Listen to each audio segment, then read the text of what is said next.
No worries. Thank you so much.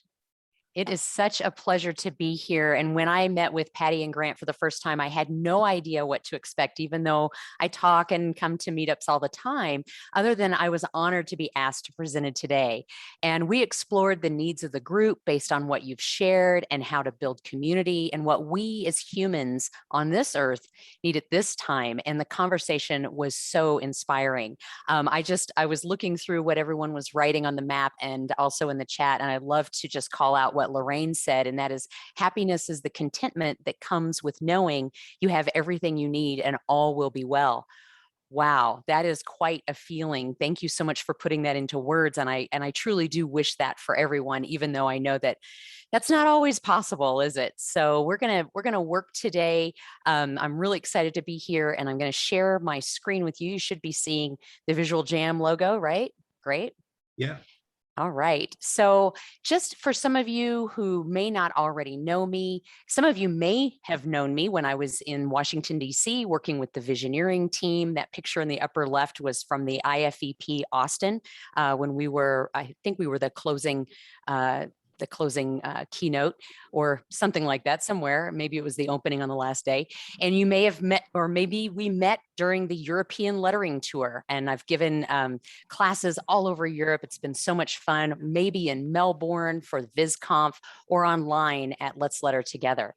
My biggest takeaway from all this travel and meeting and training hundreds of visual practitioners was that I loved lettering with all of you as much as I love letters. And I'm looking at the participant list now, and I know so many of you, and I'm really excited to meet some of you for the first time.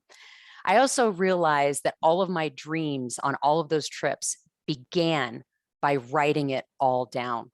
And I want you to be thinking about that today. That's what we're going to do. We're going to start writing down some things that are important to us. And so I want you to ask yourself, or I just want you to imagine, what if you could work in a way where you knew that what you were doing was what you were supposed to be doing? Meaning, are you living your life's purpose? Now, we're not going to do any belly button gazing here today. We're going to really hit the high notes. But when I thought about how did I want to share some of my important work that I do, I turned it into an experiential, and I want to share that with you. So today we're going to explore some of those things, asking ourselves, how would we know if we're doing the right thing, not just in our brain, but our whole self. We're going to talk about embodiment. And that's what we're going to do. So we have a lot of work to do in a very short time. So I hope you will allow me to lead you through an experiential, a melding of your mind and your heart and your body. And so really quickly, we're going to have three parts to today. The first part is going to be about reflection and celebration and learning about harvesting. And then I don't do anything without lettering. So of course, we're going to letter together, and I'm going to invite you to use what you learned today to write like this, possibly for the rest of the day. It may even help your handwriting. And then at the very end, we're going to talk about, but not at the very end, because we're going to spend most of the time talking about this, is about harvesting and apperception. So let's talk about harvesting. Oops, wait, let me talk about my purpose first. So the purpose of today is really to recapitulate. I love words. So if this is a new word for you, this is a great one to letter out. But we're going to recapitulate by reflecting and identifying what in your life is worth celebrating. And then we're going to letter together using a hand that improves your handwriting very quickly. And it can be scaled to any size, and it can be written quickly.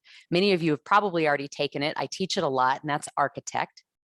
And if you have taken Architect from me or have seen me do a demo, I'd love for you to give me some feedback in the chat about what maybe you heard that was new, because sometimes I add new things as well. And then we're going to learn through this experiential exercise to integrate what you have learned this year. And so if for some reason you are multitasking or you're tuning in, but you can't fully be present, I'm going to ask you to watch the video, because this is an experiential. This isn't heady. We're going to be using our bodies. And so today we're also going to connect with what you started and truly give you a tool so you can truly consider what you want to continue or complete. Okay. So we have a couple of different handouts, and if you didn't get those, don't worry. We will, you can always download them later, or you can just simply follow along in the chat or follow along with me, just drawing along with me. I think we have a link to the handouts though, maybe not. Let me check. You did actually, Heather. It was in the joining instructions in the original sign up, but I can reshare them. Okay. Oh, excellent. Thank you. So yeah, if you don't have them right now, no worries. Don't bother printing them out. The very first one on the left there is what we're going to use for lettering, but you can use just blank paper or lined paper or grid, whatever you have. And then the second one really is a handout that you'll be following along with me. So you don't, again, you don't have to have it. You can just draw along with me. And then that third one really is just a gift. And that was a handout that you can make your own small little zine about making things happen, because 2021 truly is a maker's year. So I love to talk about learning agreements. Remember that we're all adults here. I say that because when we start writing, something happens. It takes us sometimes back to our childhood or school, but I want to remind you that you're all adults. So take it easy on yourself. Use the chat to ask any relevant, timely questions. I'll be looking at that. I love it when you ask a question, if you could put 3 question marks before you ask the question. That way I can kind of tell the difference between chatter that's going on or people really needing a question answered. And then let's make virtual learning fun and comfortable. Be sure to take plenty of breaks. Remember, this session is being recorded. And so what I'd like to talk about is harvesting. So what does harvesting mean to you? Please put that in the chat. No question marks needed. Just put in the chat, what does harvesting mean to you? Or if you're not in a place where you can easily type, feel free to unmute. I'd love to hear your words.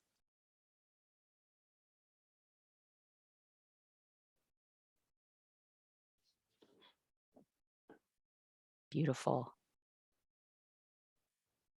Getting good stuff out of your work. Picking, gathering, good. Taking back what you seed, love that. Yep, collecting what you sowed. That's what we're going to do today. Good. You're all ahead of me. Who wants to teach this? This is great. Awesome. Oh, I'm loving what I'm seeing in the chat. Be sure to review that too, because there's some great things nurturing. Yep. So for me, harvesting for the group means to graphic facilitate. Harvesting for myself is the first step in my integration process. Now, I start my integration process back in August, while others do theirs in December, just before the new year is over. And I take this long because I follow the phases of the moon and the growing season in the Northern Hemisphere. But regardless of where you are in the world, there's always a time to plan, grow, harvest, and sow. And so I want to remind you that there's a lot of labor involved. You know that. You've been doing the work, and it's important to be organized and take inventory of what you have. There's also a lot of preparation involved when it comes to the sift and winnowing process. You see this person making this basket? Well, your basket represents your container, your filter, and the bowl for your integration. And your filters are your values, your why. So I did write in the description to bring your values with you. If you didn't, there's also some tools there that you can check out and figure out what your values are, but don't try to figure them out now. That should take you hours, if not days or weeks. I want you to really know your values, but I'll have some that I'll share as well. Oops. Something keeps popping up. Here we go. All right. And so after you've gathered your seeds, your grains have gathered your harvest, it's important to separate what you're going to take with you and what you're going to let go of. And what you have left is so very important, whether it's a single seed or many to choose from. It's then time to sow them for the next season and infuse them with intention. So I literally spend August all the way through the winter solstice thinking about how am I going to integrate what I've learned. And then it's this winter solstice is when I plant my other seeds. And so if you do this right, you'll have an abundance to share with others, regardless of what what the intentions are or the conditions, right? Do you have lots of fertilizer or is it dry to the bone? If you really put the right intentions with this, they will sprout and you'll have plenty to share with others. So what I'd like to do now is invite you to grab your favorite mark making tool and a piece of paper, and we are going to do some drawing together. And just want to make sure, can you see my hands? Part of my messy desk? Awesome. All right, so we are going to start by, drawing a line. So just take that favorite mark making tool. I'm going to take one that you can see easily here. And actually, I'm going to use a couple of different colors. I like to use, whenever I'm drawing a structure, a lot of times I like to use gray. And so this is essentially a timeline. And you can break it up into quarters if you want to think about Q1, Q2, Q3, and Q4, or you can even break it down into months. And what you're doing here is just creating a structure for yourself. You can always come back to this later.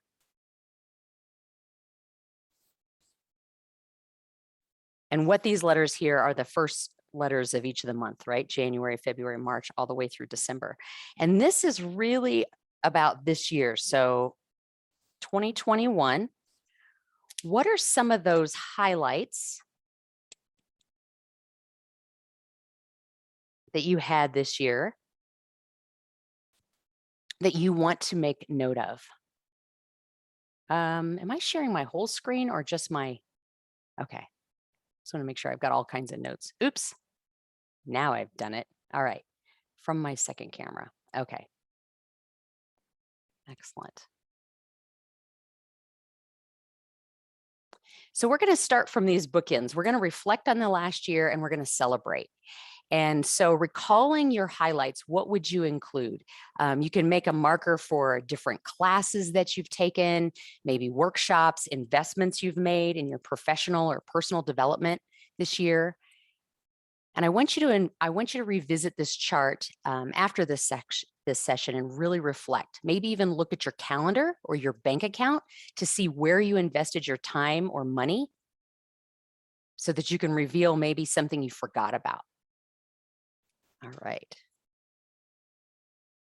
It might have been an activity, may not have just been an investment.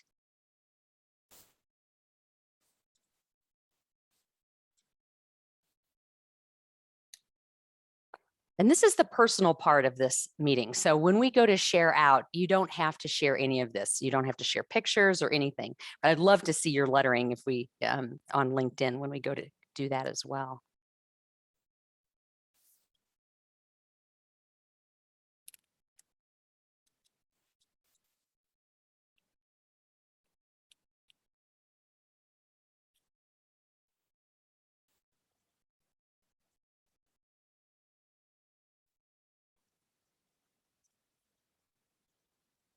So just write down as many things that you can think about.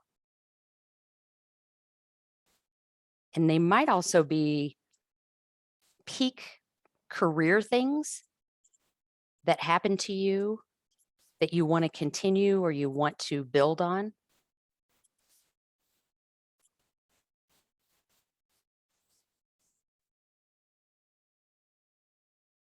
And maybe even think about the last few months of the year here, what else you're going to be doing.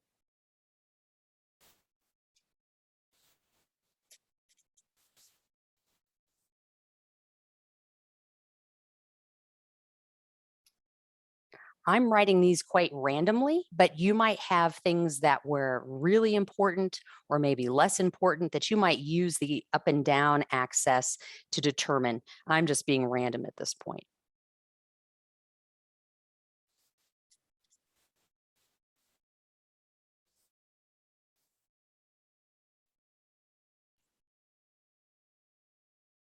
And I want you to focus on all the things that you really enjoyed, right? So if there's a couple of things that sneak in there that were important, maybe you didn't really enjoy it, you don't have to write anything down here. But if you do later on want to write down some of the low points, and those can be lessons learned that you can take with you, that's completely fine. But really, what did you start? Maybe even what you started this year. It could be things that you're still doing today, or things that you haven't finished, or perhaps life got in the way and it fell off your plate, and that's okay. Regardless, even where there's unfinished business, that's okay. It doesn't have to be your goal of building a boat or traveling across the country in a van. It can be as simple as calling or connecting with a friend or family member. So you can even talk about maybe how relationships were important to you this year.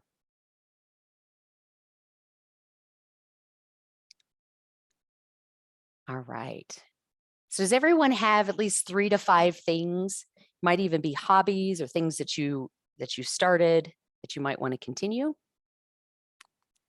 See a lot of heads down. That's good.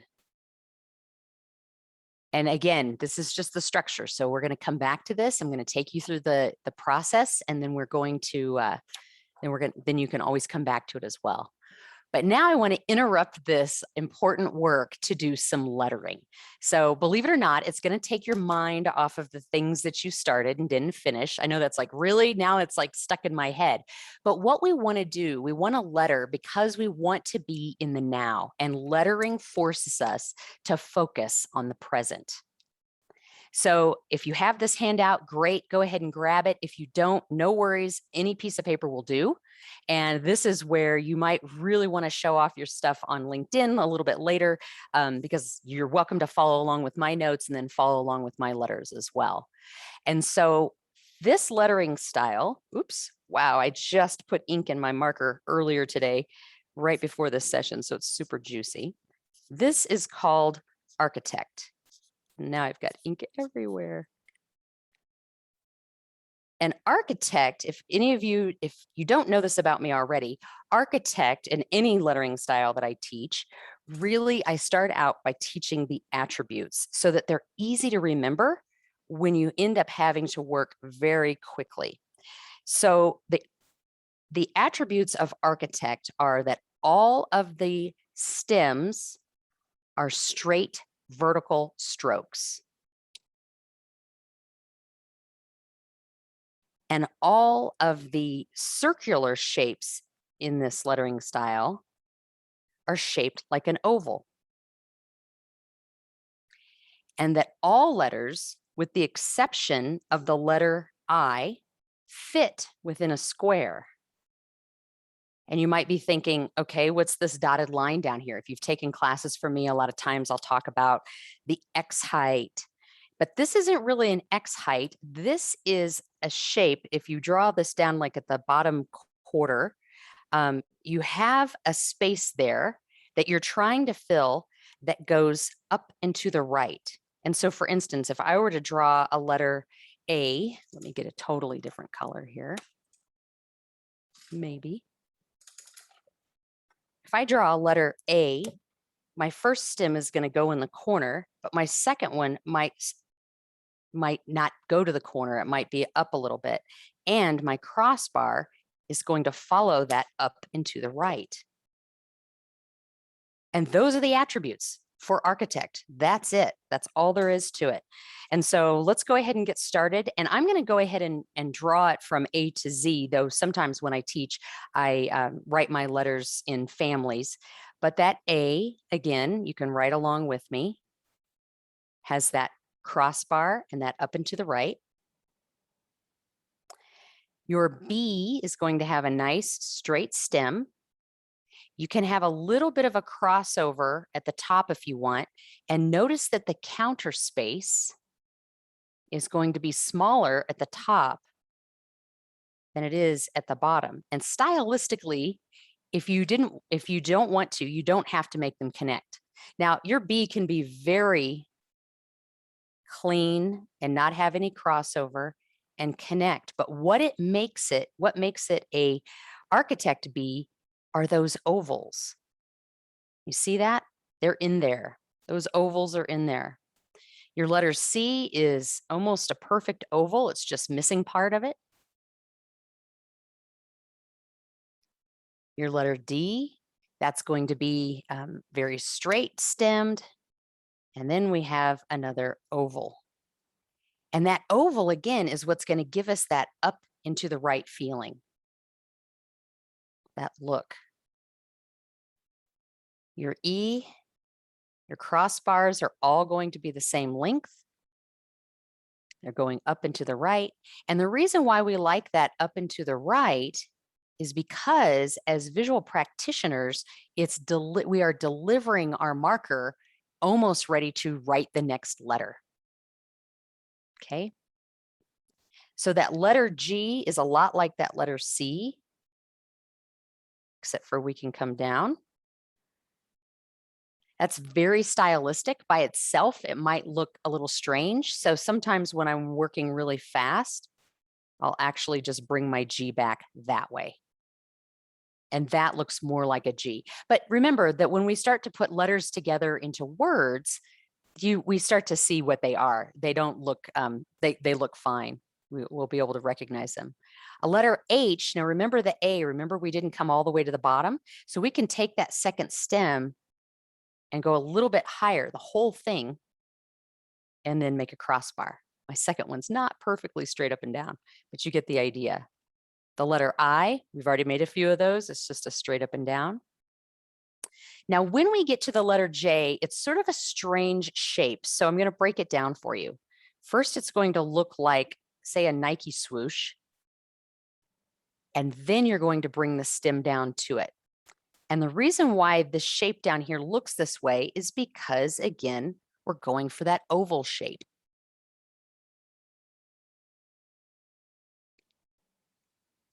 And I just want to make sure, because I realize that this might be a little small on some of your screens. Let me zoom in a little bit. That should help.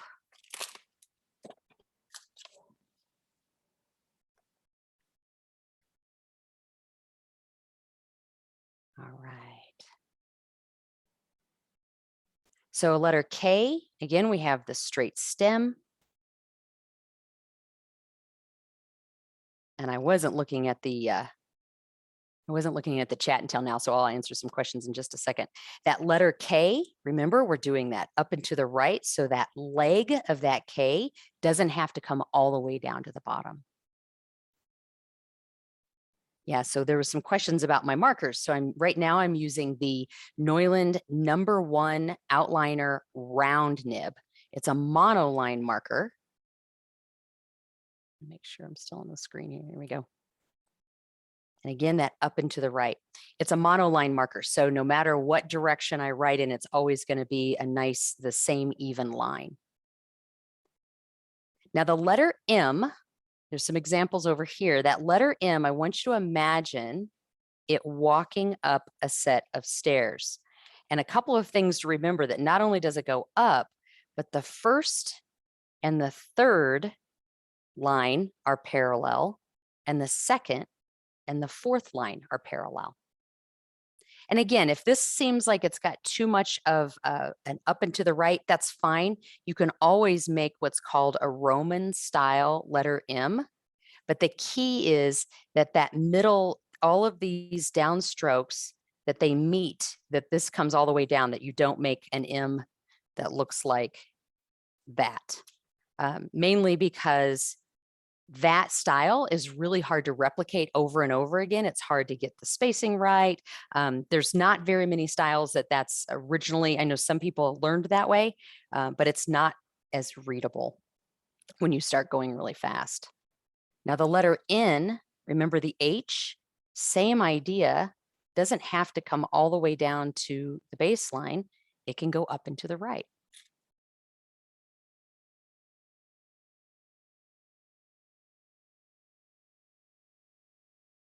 All right, and then the O, we've already drew that before. That's our oval.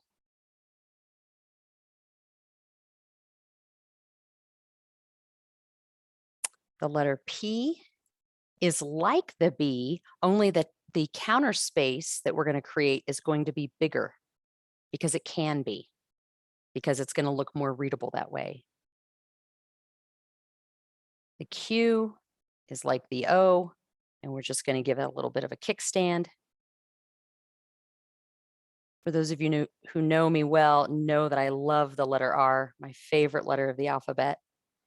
And now here's what's interesting is that the juncture, which is where any two or more lines come together, for the B is high, the juncture for the P is low, but the juncture for the R is right in the middle. And we're going to draw a leg just like we did the K that just comes straight out. Now, this is not a Roman R. A Roman R is going to have a stem that originates from what we call the lobe. So this is Roman, and this is how we know the difference between these, and this is architect. Now, what's fun about the S is that it needs to fit within that oval space. So if you have a pencil or another color, you might want to draw just a few of those ovals. In fact, I'll draw a couple here because you need to fit your S in there. And the way that I do it, I think about that B and I think, okay, I'm going to make the top part small and the bottom part big. Now you can certainly do it the other way as well. That looks a little bit more like a sign painter S. But what you don't want is something like that. That's more of a Roman S, but that's not really following the attributes of an oval. So here we've got a small oval and a large oval, a large oval, and a small oval. And honestly, when I start going fast and I'm graphic recording, I'm not worried about the S. If half the letters look like architect, you're halfway there. You've been successful, so no worries. Now with the letter T, I don't care if you buy the land and then build the building or do it the other way, but what's important is that that stem is straight and right in the middle. Now the U, we're going to look to the J for some information about the U. So you can almost guess what that's going to look like. So you're going to come down and then up and then bring the stem to where you came. Yeah, so there are some, Julie, great question about the, there's some variation in width, probably because I'm writing really fast, but they should all be square, essentially. So the R, all of these letters should be a little bit wider, so they should be fitting within the square. Good noticing. When we get to Roman, there are definitely 4 different widths when it comes to Roman. Now with the V, if you wanted to, you could make the right side a little bit higher. We don't write V's that much, so I'm not too concerned. Yeah, so I will answer the question about the 1 and the O and the I as soon as we get finished here. So the W is a lot like the M. We're going to walk up a set of stairs.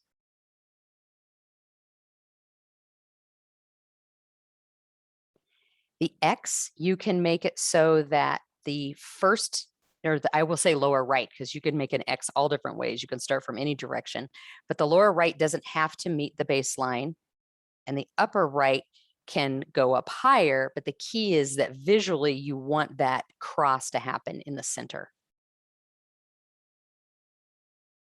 I'm running out of space here.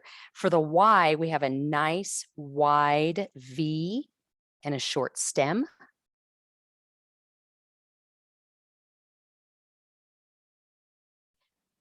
And for the Z or the Z, I like to put mine on a tilt. We don't get to write Z's very often. So I make mine tilted so that it has that up and to the right feeling. And that's what's going to give us the speed, the rhythm in order to work. And so I want to go back and answer a question about difference between I and 1, O and 0. And I'm not doing numbers today, but I will show you the difference. So your I in architect doesn't have any, it doesn't have any serifs on it. It's just like that.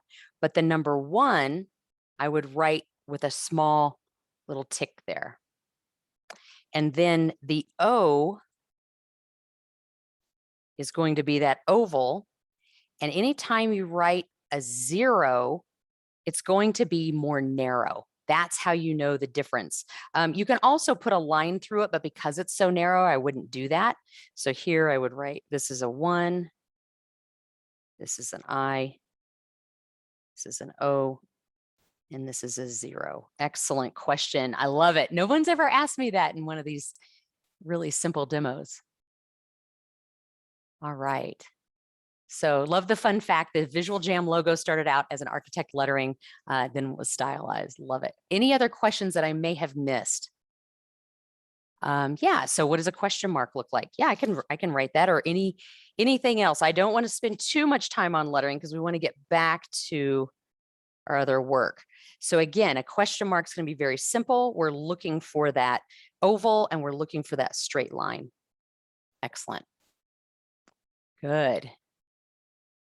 And so you'll always see me using Neuland products. Someone was asking about what markers I'm using. I use Neuland because I am a Neuland ambassador and I help design products for them sometimes. Not all Neuland ambassadors do, but I do. So any other questions about, oh yeah, there is a lowercase form. And why isn't the M following the standard? Well, it certainly could, but in this case, we're just going up and to the right so that it's stylized. That's the attribute. But just so that you know, if you stay to the end, I am giving away the class that I teach where you get the minuscules, that's the lowercase, and the majuscules and numbers. And there's some bonus classes in there too about improving your handwriting. So yeah, excellent. Oh yeah, so yes, the M is not totally vertical. Actually, let me show you a variation of the M and of the W so that you have it in your, what I call lettering library, okay? So another variation of the M would be straight up and down. You could do that if you wanted to, but I wouldn't keep that square. I would actually go up and to the right with it. But see how hard that was for me to keep this even? That's just such a hard thing to do. So I default to that. With the W, you could do the same thing. You can have it straight. Or, this is kind of a funky version, you could put one of these diagonal lines next to a V, and that would be a W. I spilled some ink there. Okay. Awesome. All right, so I would love to invite you to write like this. Here's your challenge, if you choose to accept it, to write like this for the rest of the day if you can. I know that's a lot, but at least for the rest of the session, and maybe even a couple of notes to yourself or to someone else, that's fine. And if you get lost or forget, don't worry. I'm going to give you that free access to the architect course. And if you want 10% off of any of my other courses. So let's see, how are we doing on time? We're doing pretty good.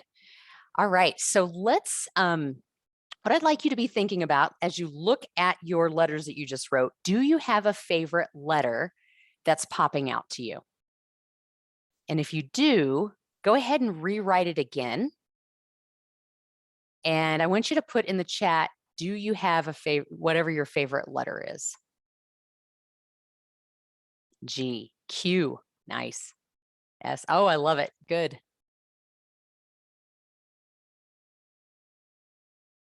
Awesome, awesome, good, good, good. And that is probably going to be your signature letter. It could be your first initial of your first name, your last name, whatever.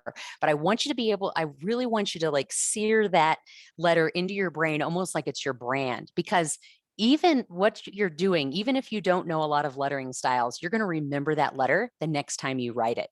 And that letter, because now you've written it in architect, it's sort of like a gateway. Now you can start bringing in other letters that look like it too. All right, so let's get back to work. I'd like you to grab another piece of paper because we're going to go back to our timeline. So go back to your timeline and grab a whole nother sheet of paper. I need to do the same.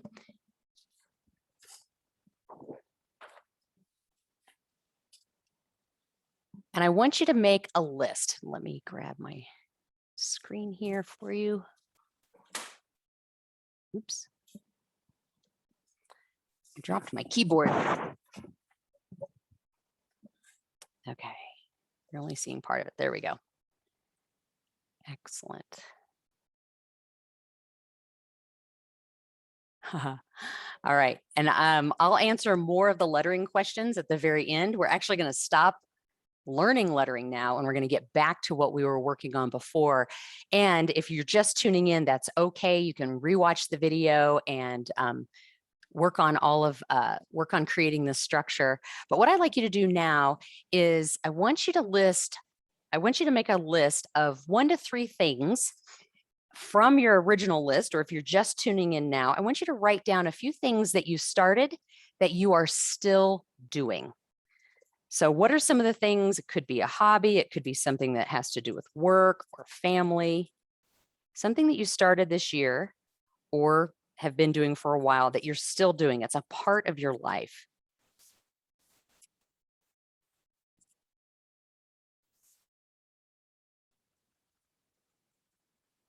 One to 3 things.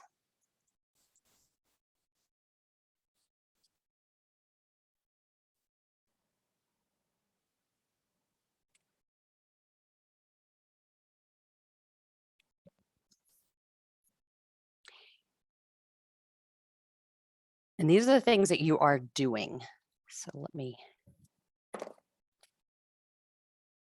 and then if you have anything that's unfinished that you're not doing, that you sort of forgot about, even if whether you like doing it or not, doesn't matter.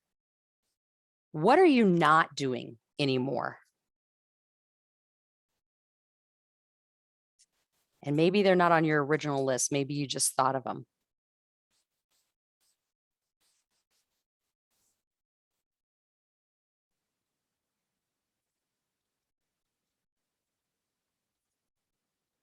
It could be specific projects that you've just let go of.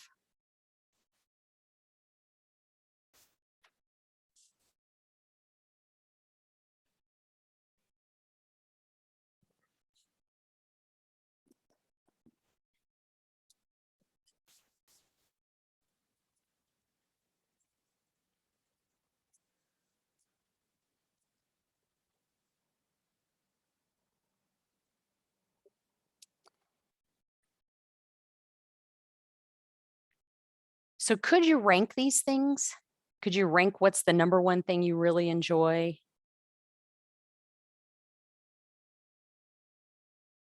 Whether it's something you get paid for or not.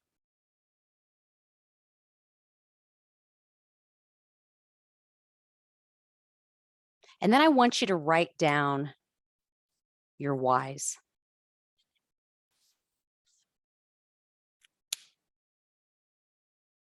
Why doing the things that you're currently doing? Why is that important to you? Why do you like it? What brings you awe and wonder? Oh, I really put way too much ink in my markers this morning. All right. What brings you awe and wonder?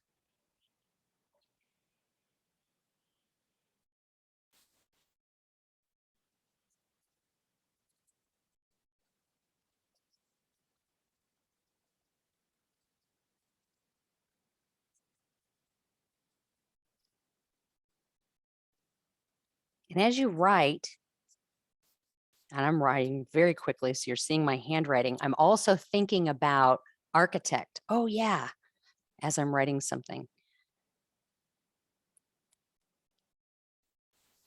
What is it that you really enjoy about this? I want you to feel the feeling.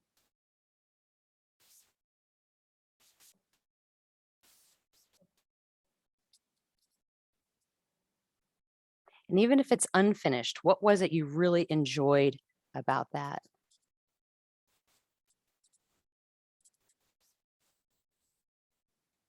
Even if you're not doing it anymore.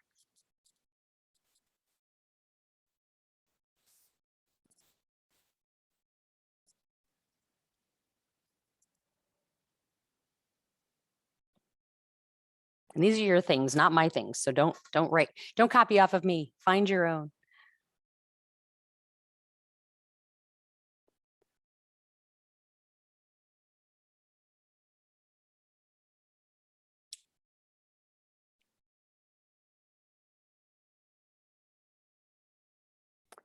All right. And you can come back and look at this list a little bit later too. That's totally fine. But what I want you to do is look at those whys, and I really want you to remember a time where that was very important to you. whether it was something that you haven't finished, or maybe it's something you're still working on. And I want you to feel that, really feel that in your body.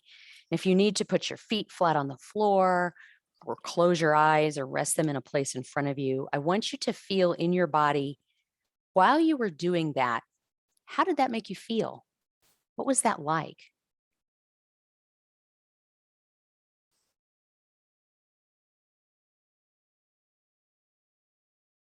You might recall a certain time of year. You might remember who you were with or where you were, maybe even what you were wearing.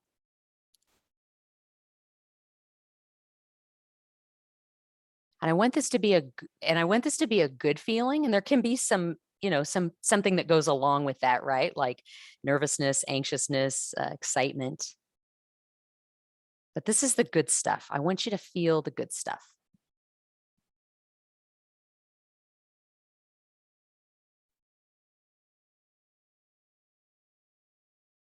So later, you can write down the benefits of continuing to do this. Some things may include it's easy or comes naturally, or it gives you security. So this is more of the heady stuff, but I want to keep you, so for later, you can do benefits. But for now, I want to keep you in this feeling state. Even though you're writing, I mean, we're really bouncing between the different hemispheres and the different parts of our brain doing all of this. And that's on purpose. I'm doing this on purpose. So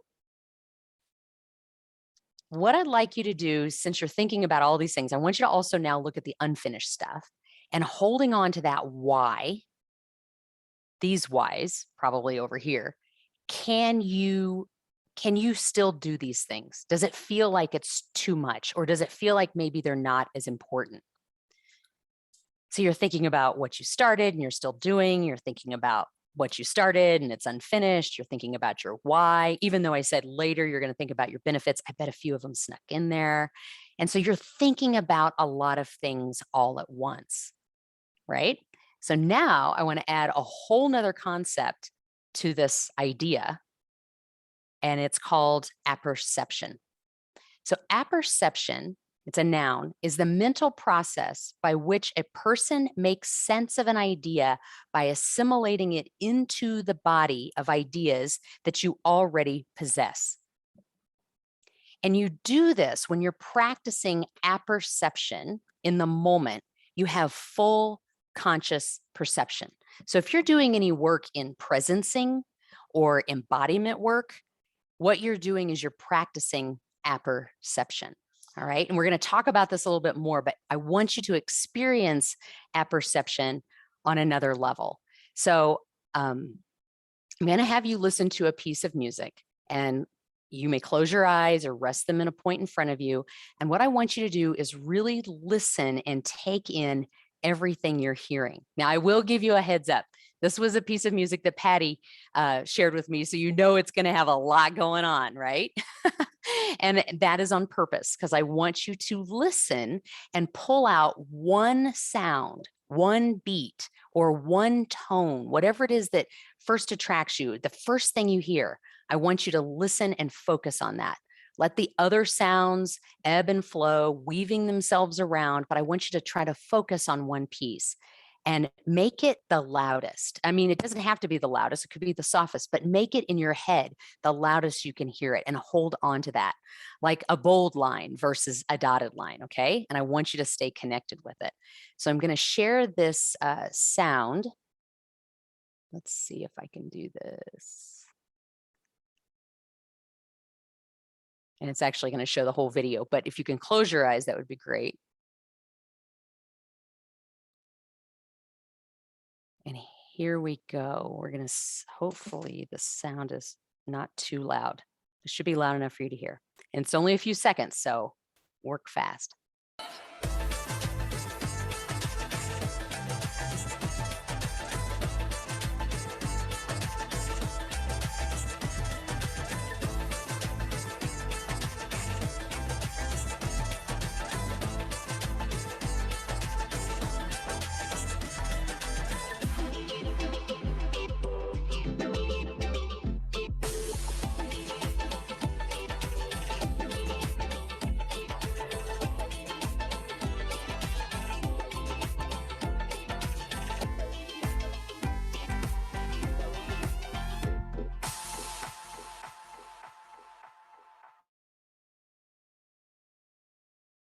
Okay, so what happened? What did you notice when you were listening? And feel free to either put it in the chat or just unmute, because sometimes it's easier just to unmute. Was it easy or was it impossible to focus on the thread?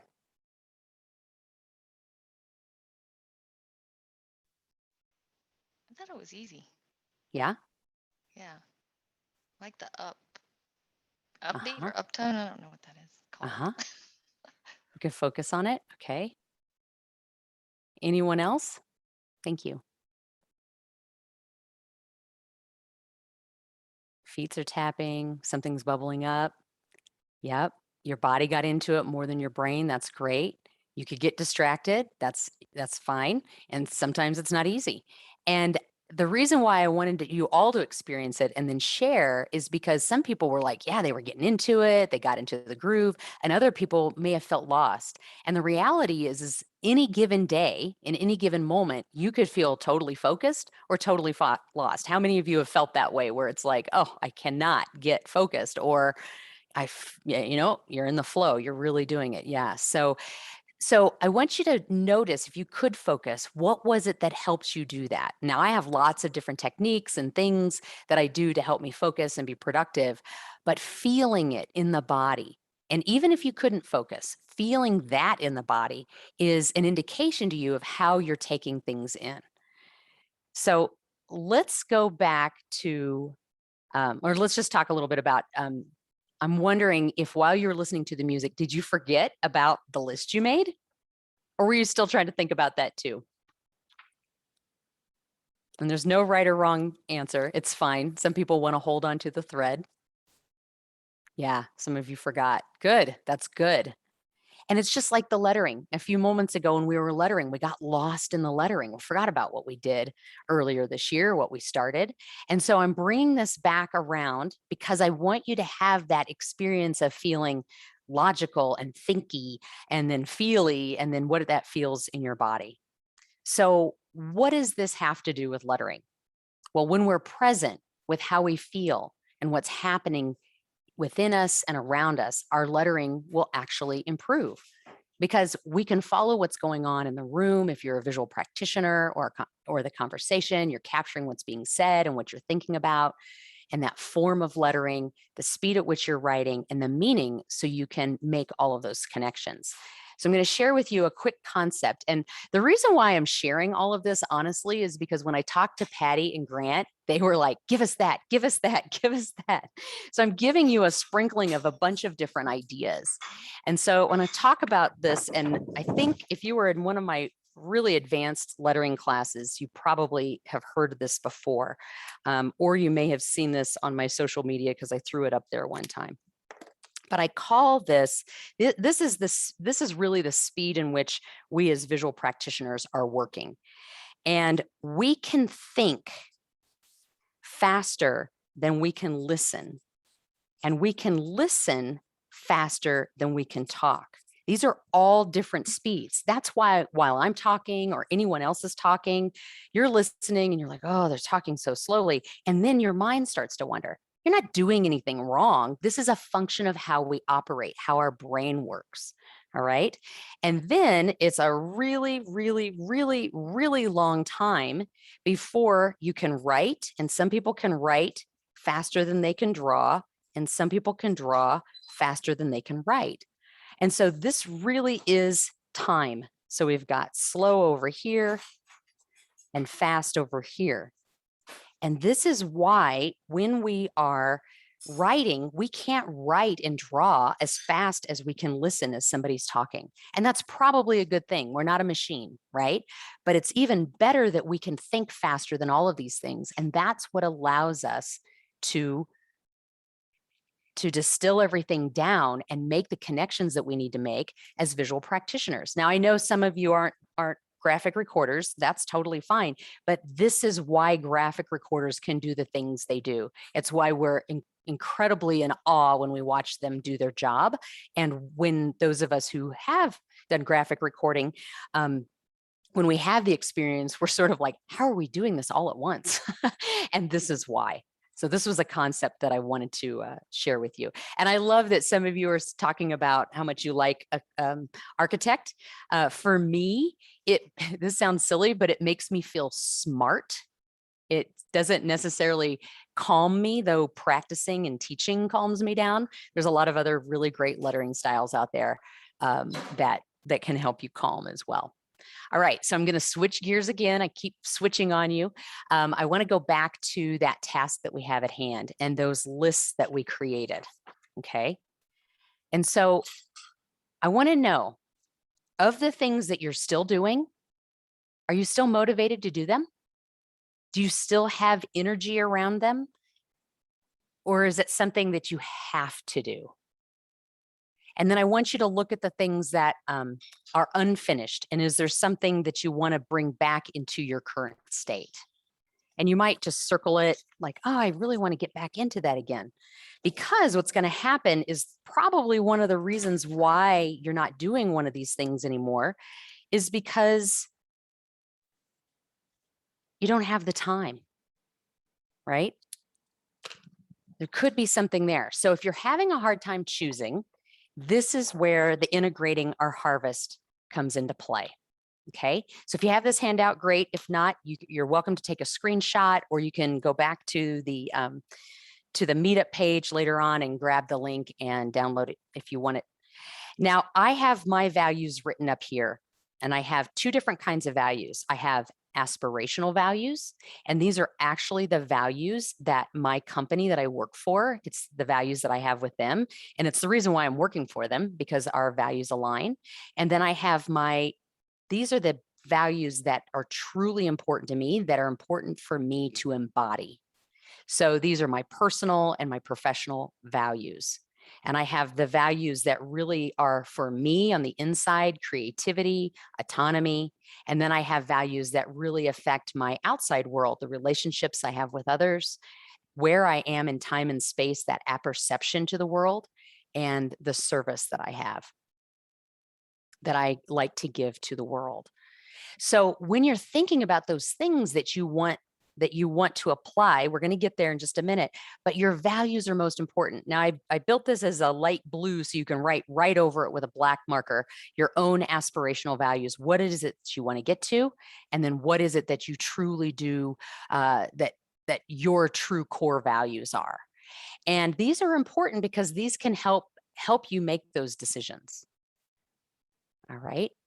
Now, another thing I want to talk about, and this is the rest of this, is I actually had this idea of going back and harvesting. This was about 6 years ago. And I wrote these words: as I reflect on my harvest and begin to sift and winnow, what information or knowledge, essence or way of being am I missing? And I crossed that out because, as an appreciative inquiry facilitator, I always want to flip it to the positive and say, what is it that I need in order to thrive? And so this is my winnow basket. And so this is a great opportunity to write the things that you need in order to be successful.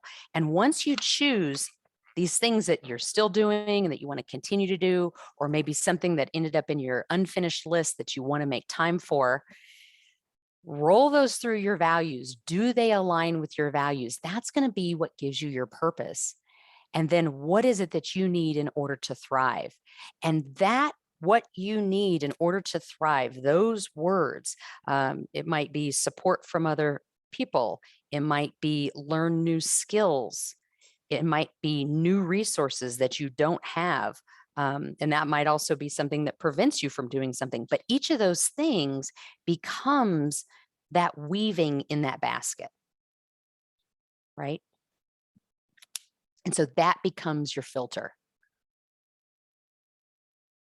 All right, one more piece of paper. And this is where you're going to bring in your architect, bring that architect back. And you're going to write these words. And these are the things that we've done today. And I'm going to talk a little bit more about apperception. So reflection. And then notice the speed in which you can write, where you can still go quickly but that you can also still write like an architect.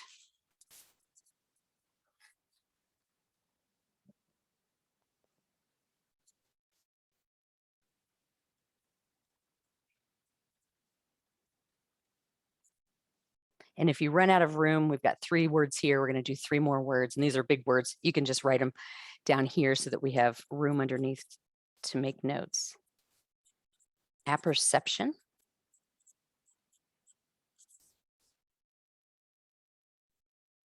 Integration.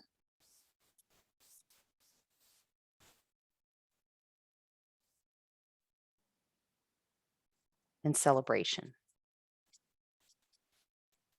So we started out recapitulating and reflecting, harvesting, writing things down. We did some lettering. We talked about apperception.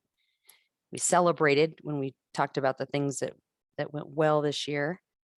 But let's talk a little bit more about this integration piece. And this is where the embodiment piece comes in.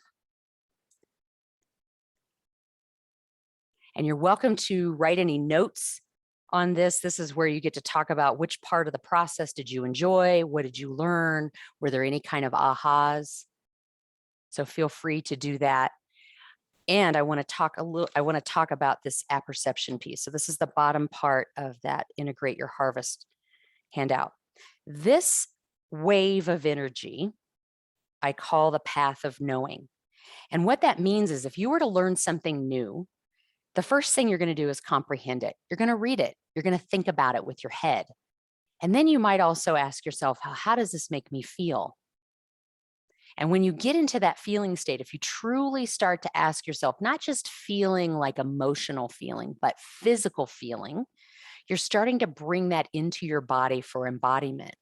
And if you can really connect to your own energetic source, that's when you can truly know it. But sometimes it's hard to know if you truly know it, if it's new, right? And so coming back up the wave is when you start, this is like when you have that knowledge, truly have that embodied into your body. So if you were to choose one of those things that you do well, that you love, that you enjoy, you're like, it comes natural to me. But if it's something brand new and you're like, I just don't know, how am I going to find the time or the resources or the skills to be able to pull this off? Then you start trying it out. This is where you start testing it. And you get a certain level of recognition, either from others or validation that it's working or not working. So you're getting that feedback. And then that's when it reinforces what happened down here, where that's where you can truly embody it. So this path of knowing, this is something that I take my clients through for those that I coach around how do I take something I really, really want to do and I've never done and I don't, or I've done it and I don't know how to take it to the next level. How do I take that even further in my life? And I take them through a very specific process. I'm just showing you the concept now. And this top part, this dotted line, this is sort of like the surface. This is what everybody else sees. This is everyone else's inputs, whether you need them or not. It could also be your own emotions or things that you're doing that get in the way.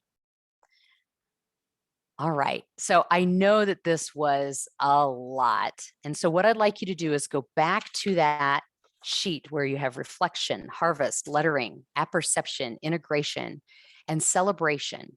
And I'd like you to make some notes around that today.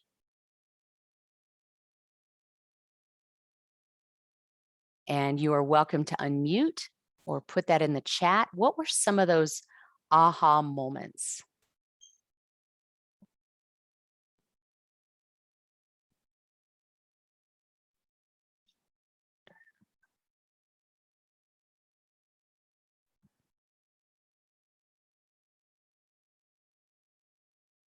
The curve of harvest. Good, good.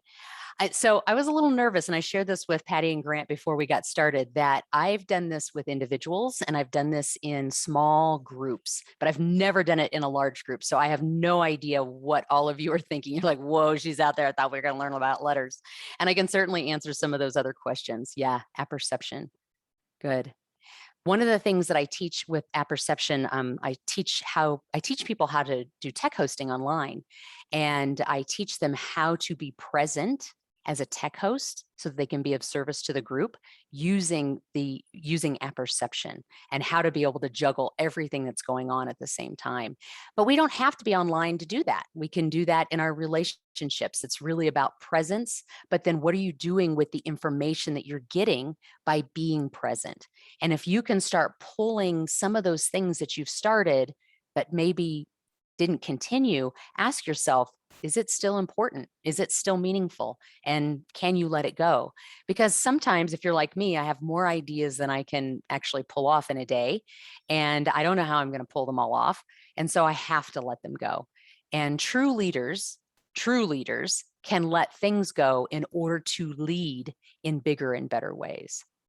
So great question about how can you find more about apperception? Well, I'm starting to teach it in everything that I do. If you've taken classes from me, I teach integration with everything that I teach, like how do we make this happen now? And then apperception's a part of that. But I would suggest going out and looking on your own. When that word came to me, this is going to sound out there, but it literally came to me. It was like channeled. And I thought, apperception, what's that? And I had to look it up and I went, those were the words. The meaning was exactly how I was feeling. And so I would say, do some research. And if you want to come back to me and have a conversation about it, I would love that. So the sixth word was celebration. Yeah. I think that's very important that we celebrate what we've done. It sort of not only is a pat on the back, but it's also, it kind of wraps a nice little bow with everything. And I know many of you are agile folks. I actually am a trained agile scrum master and worked for a software development company and worked with a lot of engineers, and they love problems. And I'm an appreciative inquiry facilitator. So I don't think about problems at all. So I have to work with engineers and find creative ways to get them to see things how they're possible. So we speak two very, very, very different languages. All right. I want to go back to answering one more question, and then I think it's a few questions. I think we have a little bit of time, don't we? Patty and Grant, a few more minutes. Okay. So we had a question about writing straight or consistent in a line. And so I'm going to give a couple of tips because I know we've got some people who are just using hand lettering on the table and some of them that are using it on the wall. And the first recommendation that I have is to use guidelines. Now you think, oh, great, she's going to try to sell me something. Nope, you can make your own guidelines with a ruler, and a rolling ruler is great because it's faster. But I will tell you that I do purchase pre-lined paper, and I did design some for Neuland. It's called the Hand Lettering Learning Pad. And before I started using guidelines, I could not write in a straight line. I just couldn't. And it's so, think of it as like training wheels. And if you're a visual person, after you've written that using those guidelines, you can start visualizing that line. And so a tip for graphic recorders or people that are working up on the wall is to stay very close to the words that you're writing. Don't get too far out. Otherwise they'll go up or they'll go down. That's a really key piece. So first, use actual guidelines. Second, visualize those guidelines and physically put yourself in a position to always write straight. Now, if you're looking down at your piece of paper, if you're a lefty, you may find that shifting your paper is helpful. Even righties have a good time shifting their paper. If you notice that everything you write is going up and to the right as a righty, then go ahead and move your paper so that it's straight when you move it back, because that's just a habit that you've gotten into. So yeah. All right, I'm going down. There's so many questions through here, but feel free to also unmute if you'd like to. So someone was talking about metaphors, a rolling ruler. What is this witchcraft? I don't know that I have one near me, but what it is it's like a little circular cylinder with a ruler on it, and you can draw a line and it will roll. And then you can draw a line again and roll. So yeah. Any approach or tips on how to generate models such as the harvest one you showed, Heather?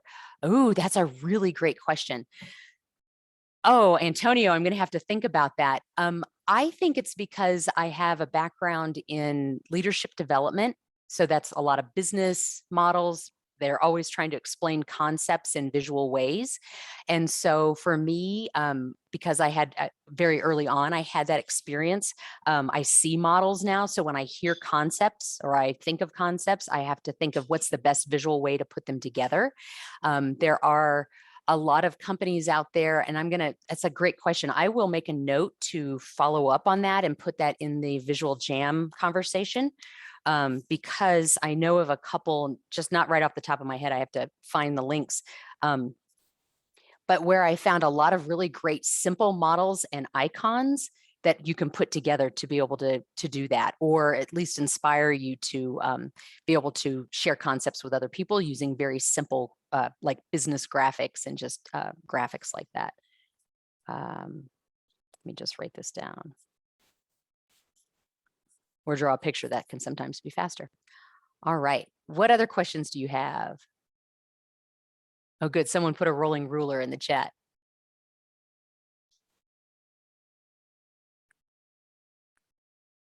Okay. All right. Any other questions? Did I miss any? I'm seeing a lot of kudos. Thank you. All right. Well, I want to thank all of you for going on this experience with me today. If you're feeling a little out there, like, whoa, I'm a little dizzy, don't drive. A great thing to do is if you can get outside, put your feet in the grass or the snow. It snowed here yesterday. Or breathe some fresh air. If you eat meat or sugar or drink coffee, do any of those things. That will ground you into your body. But don't go out there and start driving now if you're feeling a little woo-woo. But anyway, I want to thank all of you. It took me a little bit of courage today to come and do this because I've not shared this with such a large group, and it's a big piece of my work. I've been practicing integration for 7 years and apperception for about 4 or 5 years, and it's been very rewarding, and I hope that you can find it rewarding too. I'm going to put my email address in the chat, so you are welcome to reach out anytime should you ever have any questions or just want to give me feedback. I love feedback because, of course, being of service to others, oops, it's not Co, it's Com, but it's essentially my name. And then I'd love to turn it back over to Patty and Grant for a wrap up and next steps. Thanks, Heather. That was awesome. Yeah. Not a question for me, just an observation. Just the simple act when you're writing down the doing and the unfinished stuff, and just the prompt to say, how are you feeling about those things? I don't think I've ever stopped to think about how I'm feeling about the stuff that I'm doing or not. I just feel like I'm following my instinct. And there's definitely a couple of things on there where I'm sort of thinking, I kind of feel like I'm doing some of that because I feel like I should, and I don't think I realize that there wasn't a positive motivation behind me doing it. So I found that fascinating. So yeah, thank you from me. Well, I hope that's helpful. I hope this doesn't throw anybody into an existential crisis. Right? I do have a couple of those every once in a while, mainly because I forget a lot of things. And then I go, what am I doing? And then, and some of you may already know this, but I experienced a head injury in 2009. I think it was in 2009. And I found out through that experience that I get to reinvent myself because I couldn't remember what I was doing a lot of times. And so now when I say, what am I doing? I go inside and I ask myself, is this worth it? Is this really worth it? Or can I redefine myself? And I understand that we all have different things that we're responsible to, that we have to do, other people, our lives, relationships, house payments, whatever. But I think we can get a little bit closer and at least enjoy it if we can apply some of the things that I shared with you today. So thanks. All right. And then, so what are next steps? How do people win the raffle? Because I'm going to be giving away two classes. Well, it's the same class, but 2 slots to it. It's called Listen, Letter, Draw Together. So whether you're a visual person or not, there's some really great tips in there about a listening model by Sophia Liang, more monoline lettering by Amy Sparks, and drawing with Lisa Troutman. And then I talk about integration and bringing it all together. And there's lots of bonus videos there about different ways that I help you integrate things that you've learned, not just from the sessions, but everyday life.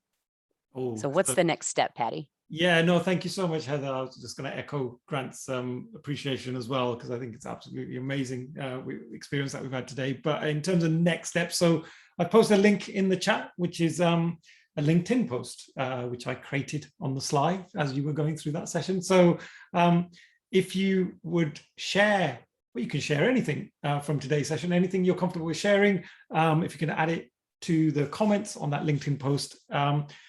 Rather than us trying to judge stuff, because we're not worthy of judging anyone's work. So really, we'll let the community decide by liking people's posts, and the two that have the highest likes by this time next week, we'll be in touch and we'll pass on your details to Heather, and she could then send you those wonderful prizes. So there's 2 prizes for the top 2 that get the most likes. I've also shared a couple of other links that Heather very kindly provided. I'll put them in the chat again. One is a completely free course in architect writing. So the sort of approach that Heather went through today, she's offered it completely free, and I think that's absolutely amazing. So that's the first link there, and then there's a 10% off discount voucher on the second course, which is the leveling up your lettering as well. So Heather, thank you so much for that. That was really nice of you to share that. Absolutely. I also just put in the chat for those of you that are like, this is too feely. How do I do this with my team or my business? I put a link in there for a year-end review. So you don't have to wait till the end of the year to do this. You can start it now and create a year-end review for your team or your company too. Yep. Superb. All right. Superb. Well, I think Heather deserves a round of applause. So if folks want to come off mute, we'll give her a big round of applause. So thank you so much. That's sweet. Oh, look at that. That's some happy faces. No, it's been amazing. I mean, just looking at the chat, it was buzzing all the way through. So Heather, some lovely feedback in there.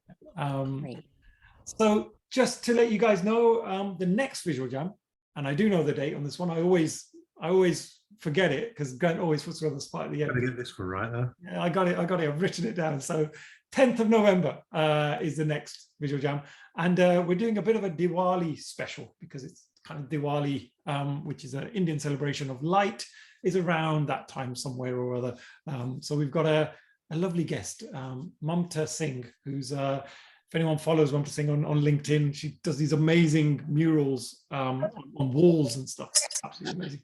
So be lovely for you guys to come to that session, and she's going to do some Diwali flavored visuals. So we're looking forward to that one as well. Grant, anything more from your side? No, that's it from me, Paddy. I think I just like to thank Heather again. I think that was a fantastic session, Heather, and thanks so much for joining us. Thank you. It's been a pleasure. And thank you all for playing today. And for those of you who may have been doing other things, or if you're watching, or if you couldn't make it, please just watch the recording. This is fantastic. So thank you. Yeah, we will make the recording available as well through the newsletter. I think last time there were a few issues, but I'll make sure I send that out once it's available. So thank you so much. Awesome. And be sure to save the chat if you want some of those links. If you have any questions or issues, just email me. And Patty, can we have some outgoing music? Oh, You're such a great DJ. Not that I mix this stuff, but anyway, I'm going to stop the recording there.